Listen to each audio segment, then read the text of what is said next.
તો વડોદરાના શિનોરની નર્મદા નદીમાં નવા નીર આવ્યા। ઉપરવાસમાં સતત વરસી રહેલા વરસાદને પગલે નર્મદા નદીમાં પાણીની આવક વધી। સતત નર્મદા નદીમાં પાણીની આવકમાં વધારો થઈ રહ્યો છે। પાણીની આવકને લઈને નર્મદા નદીની જળ સપાટીમાં વધારો થયો। તો વડોદરાના શિનોરના કુકસ અને મોટા ફોફળિયા ગામને જોડતા રોડ પર વરસાદી પાણી ફરી વળ્યા। કુકસ ગામના ખેતરોના વરસાદી પાણી રોડ પર ફરી વળ્યા હતા। પાણી ફરી વળતા અહીં કુકસ અને મોટા ફોફળિયા ગામને જોડતો રોડ બંધ થયો છે। અહીં રોડ બંધ થતા વાહન ચાલકો અટવાયા। કુકસ તેમજ મોટા ફોફળિયા જવાના રોડ પર ખેડૂતોને ખેતી કામ અર્થે અવરજવર કરવામાં હાલાકી પડી રહી છે।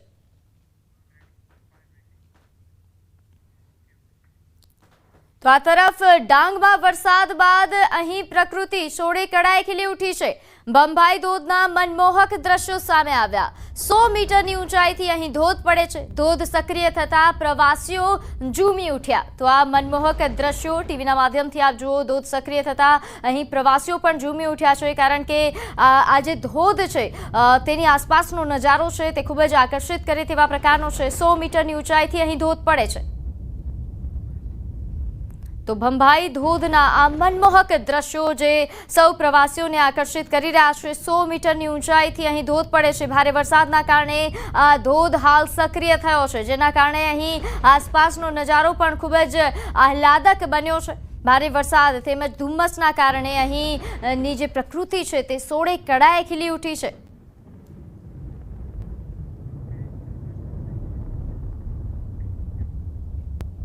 તો કચ્છમાં વરસાદી માહોલ વચ્ચે વીજ ડીપીમાં ભડાકા થયા। વીજ ડીપીમાં કડાકા ભડાકાનો વિડીયો પણ વાયરલ થઈ રહ્યો છે। ભુજના સુમરાસર શેખમાં વીજ ડીપીમાં ધડાકા થયા હતા। ચાલુ વરસાદમાં ડીપીમાં ધડાકા થતા ગામમાં વીજ પુરવઠો ખોરવાયો। તો આ દ્રશ્યો જુઓ। આ વરસાદી માહોલ વચ્ચે વીજ ડીપીમાં કડાકા ભડાકાના દ્રશ્યો છે। અહીં શોર્ટ સર્કિટના કારણે બનાવ બન્યો। ભુજના સુમાસર શેખનો આ બનાવ છે, જેનો વિડીયો વાયરલ થઈ રહ્યો છે। વીજ ડીપીમાં ભડાકા, જેના કારણે ગામમાં વીજ પુરવઠો પણ ખોરવાયો। થોડા સમય માટે ગ્રામજનોને હાલાકી ભોગવવાનો પણ વારો આવ્યો હતો। વરસાદી માહોલના કારણે આ પરિસ્થિતિ સર્જાઈ।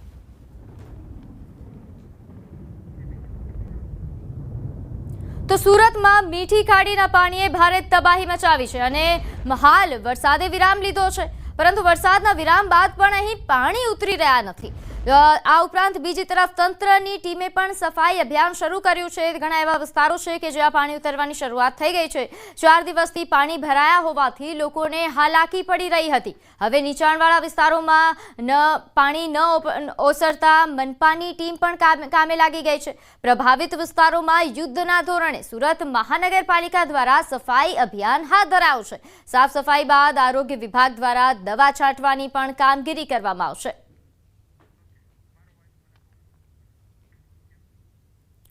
તો જૂનાગઢના કેશોદની ઉતાવળી નદીમાં તણાયેલા મહિલાનો મૃતદેહ મળી આવ્યો। 2 દિવસ પહેલા પૂર આવતા મહિલા તણાઈ હતી, ત્યારે 26 કલાક બાદ ચાંદીગઢ સીમ વિસ્તારના વોકડામાંથી મહિલાનો મૃતદેહ મળી આવ્યો છે। એનડીઆરએફની ટીમ અને વહીવટી તંત્ર દ્વારા શોધખોળ કરવામાં આવી હતી।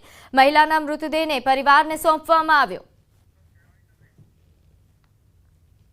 અહીંયા એક બેસણા દુઃખદ પ્રસંગમાં આવેલા એમાં હોકળામાં પાણીમાં તરાયેલા છે।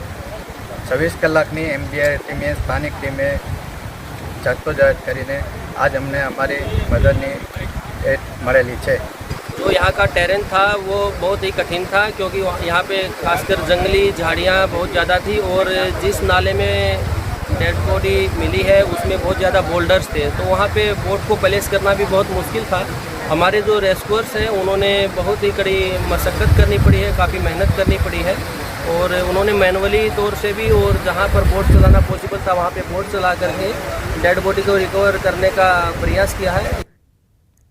તો વાત કરીએ ઉત્તરાખંડની। ઉત્તરાખંડના ચમોલી બદ્રીનાથ રાષ્ટ્રીય ધોરીમાર્ગ પર અચાનક ભારે વરસાદના કારણે અહીં લંબાગઢ નાળામાં પાણી ભરાઈ ગયા, જેના કારણે બદ્રીનાથ ધામથી પરત ફરતા અને ધામ તરફ જતા સેંકડો યાત્રાળુઓ રસ્તામાં ફસાઈ ગયા। જો કે બાદમાં આ માર્ગ ચાલુ કરવામાં આવ્યો હતો। વર્ષોથી યાત્રાળુઓને વરસાદની ઋતુમાં મુસાફરી કરવામાં ભારે મુશ્કેલીનો સામનો અહીં કરવો પડે છે।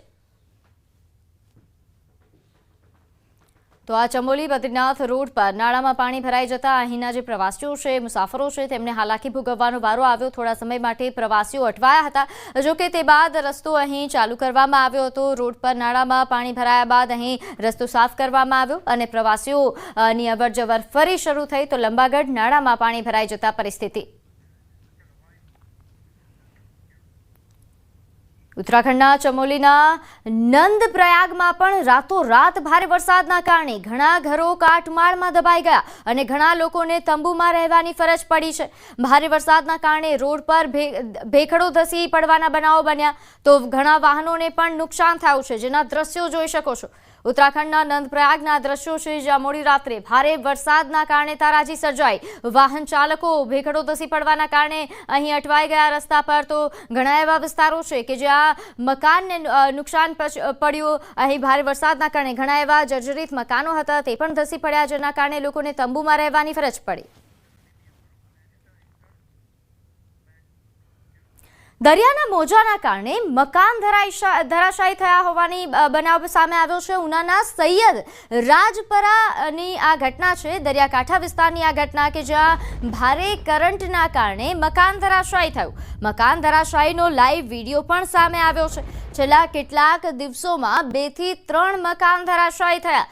તાઉતે વાવાઝોડામાં પ્રોટેક્શન દિવાલ ધોવાઈ જતા અનેક મકાનો અહીં ધરાશાયી થાય છે. તો વહેલી તકે દરિયાના મોજાને રોકવાની વ્યવસ્થા કરવામાં નહીં આવે તો અનેક મકાનોને નુકસાન થવાની સંભાવનાઓ પણ વ્યક્ત થઈ રહી છે. અમારા ગામની અંદર તોકતે વાવાઝોડા દરમિયાન જે દિવાલ ધરાશાયી થઈ હતી, પ્રોટેક્શન વોલ, તે 2 થી 3 દિવસની અંદર ત્યાં વધુ પ્રમાણમાં 1 થી 2 મકાન પડી ગયા. આજે પણ એક મકાન પડ્યું છે બાબુભાઈ દાનાભાઈ ચૌહાણનું. કાલે પણ દુગાભાઈ જેઠાભાઈ રાઠોડનું મકાન પડ્યું હતું. દરિયામાં કરંટ આવવાને કારણે 2 મકાન ધરાશાયી થયા. તો આજે વિસ્તારની ઘટના છે. અહીં પ્રોટેક્શન વોલ પહેલા હતી, પરંતુ તાઉતે વાવાઝોડાના કારણે આ પ્રોટેક્શન વોલ તૂટી ગઈ છે. તેના કારણે અહીંના મકાનોને નુકસાન પહોંચી રહ્યું છે. જો વહેલી તકે અહીં કોઈ યોગ્ય વ્યવસ્થા કરવામાં નહીં આવે તો હજુ પણ તારાજી સર્જાઈ શકે. સુરતના સલાબતપુરાના ધમલાવાડ 1માં બીજા માળનો મકાનનો ભાગ ધરાશાયી થયા હોવાની પણ ઘટના સામે આવી. વર્ષો જૂના મકાનના બીજા માળનો ભાગ તૂટી પડતા 2 લોકો ઇજાગ્રસ્ત થયા. ઘટનાની જાણ થતાં જ પોલીસ PCR વાન સ્થળ પર પહોંચી. 108ની રાહ જોયા વિના જ PCR વાનમાં જ ઇજાગ્રસ્તોને સારવાર અર્થે ખસેડવામાં આવ્યા. સદનસીબે મોટી દુર્ઘટના ટળી. ફાયર વિભાગ અને પાલિકા દ્વારા વધુ કાર્યવાહી હાથ ધરવામાં આવી છે. તો અહીં નવસારીમાં સાંસદે અધિકારીઓનો ઉધડો લીધો. જર્જરિત નેશનલ હાઈવેને લઈને તેમને ખખડાવ્યા. સાંસદ ધવલ પટેલે અધિકારીઓને જાહેરમાં જ ખખડાવી નાખ્યા. સાંસદ ધવલ પટેલે વાંસદા ખાતે NHAI ના અધિકારીઓને જાહેરમાં જ તેમનો ઉધડો લીધો. કારણ કે નવસારી અને વલસાડ જિલ્લામાંથી પસાર થતો Vapi Shamlaji national highway number 56 એ જર્જરિત હાલતમાં છે. વાહન ચાલકોને ભારે મુશ્કેલી થાય છે. વાપી શામળાજી હાઈવે પ્રથમ વરસાદમાં જ જર્જરિત બનતા વાહન ચાલકો ત્રાહિમામ પોકારી ઉઠ્યા છે, જેને લઈને સાંસદ ધવલ પટેલ જાતે જ વાંસદા ખાતે જઈને કામનું નિરીક્ષણ કરતા કામમાં બેદરકારી જણાઈ અને તેમણે અધિકારીઓને ખખડાવ્યા. ચોમાસા સુધી વલસાડથી નવસારી જિલ્લા સુધી વાપી શામળાજી નેશનલ હાઈવે પર એક પણ ખાડા ન પડે તેવી ગુણવત્તાયુક્ત કામગીરી કરવા માટે સૂચન પણ આપ્યા.